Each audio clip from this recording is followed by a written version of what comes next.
ஹாய்ங்க, நான் பிரியா. இது வந்து சனிக்கிழமையும் ஞாயிற்றுக்கிழமையும் சேர்ந்து எடுத்த விலாகுங்க. சனிக்கிழமை வந்து கரெக்டாக 11ஆந்தேதி டைகர் வந்து இறந்த நாள். அதனால் அந்த இடத்துல தான் புதைச்சிருக்காங்க. அதனால் அங்கேயே வந்து தீபம் பற்ற வச்சு அதுக்கு பிடிச்ச பிஸ்கெட்டு அப்புறம் தேங்காய் பண்ணெல்லாம் வச்சு தீபம் பற்ற வச்சுருந்தாரு. அந்த அன்னைக்கு லக்ஷிதாவுக்கும் ஜோஷ்னிக்கும் பேரண்ட்ஸ் மீட்டிங். அதனால் அப்படியே ஸ்கூலுக்கு போயிட்டு வந்துட்டோம். ஈவினிங் வந்து கேக் வாங்க போனோங்க. கேக் எதுக்குன்னா ஹஸ்பண்ட்க்கு வந்து நாளைக்கு பர்த்டே. அதனால் கேக் வாங்கிட்டு போகலான்னு சொல்லிட்டு நீலகிரி பேக்கரிக்கு தான் வந்திருந்தோம். நீலகிரி பேக்கரிங்கிறது வந்து ரொம்ப ஃபேமஸுங்க திருப்பூரில், பெரியார் காலனியில் இருக்குது.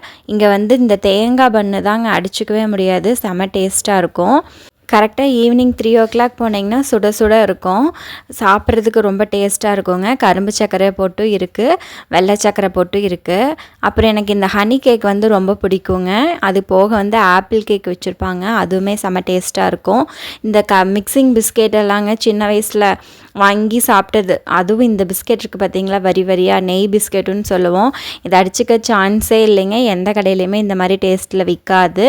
அந்த மாதிரி எங்கேயாவது விற்றாலும் இந்த கடையினுடைய டேஸ்ட் வராது. அப்புறம் அவங்க 2 பேரும் சேர்ந்து கேக் வாங்கினாங்கங்க. 40th ஹாப்பி பர்த்டே அப்பா அப்படின்னு எழுதி வாங்கியிருந்தாங்க. நெக்ஸ்ட் டே காலையில் எடுத்து பார்த்தாங்க, கேக் வந்து ஷேப் அவுட் ஆயிடுச்சு. ஏன்னா நாங்கள் அங்கேயும் இங்கேயும் போயிட்டு வந்தோம், அதில் கேக் ஆடி கொஞ்சம் கலைஞ்சிருச்சு. இவர் வந்து காலையில் 11 மணிக்கு தான் பிறந்ததுனால கரெக்டாக 11 மணிக்கே கேக் வெட்டிக்கலான்னு சொல்லிட்டு எடுத்து வச்சுட்டு இருந்தா ஜோஷ்னி தான்.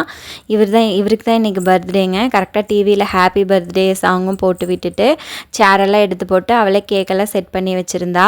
லக்ஷிதா, ஜோஷ்னி அவர் 3 பேர் சேர்ந்து தான் கேக் வெட்டினாங்க. கேக் வெட்டினோன்னையும் லக்ஷிதாவுக்கு ஜோஷ்னிக்கு ஃபஸ்ட்டு ஊட்டி விட்டுட்டு அவங்க 2 பேரும் ஊட்டினதுக்கப்புறம் எனக்கு லக்ஷிதா கொண்டு வந்து ஊட்டினா, அவரும் ஊட்டினார். அதுக்கப்புறம் கேக்கெல்லாம் வெட்டி செலிப்ரேட் பண்ணியாச்சுங்க. எங்களோட சிம்பிளான பர்த்டே முடிஞ்சுது. அதுக்கப்புறம் ஜோஷ்னி வந்து அவங்க அப்பாவுக்கு அவளே பொக்கே செஞ்சுருந்தாளுங்க.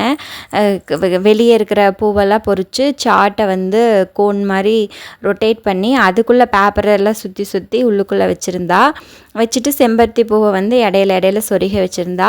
அதில் ஹாப்பி பர்த்டே அப்பா அப்படின்னு சொல்லி எழுதி கொடுத்துருந்தா. ஜோஷ்னி செஞ்ச பொக்கே நல்லா இருந்ததுங்க.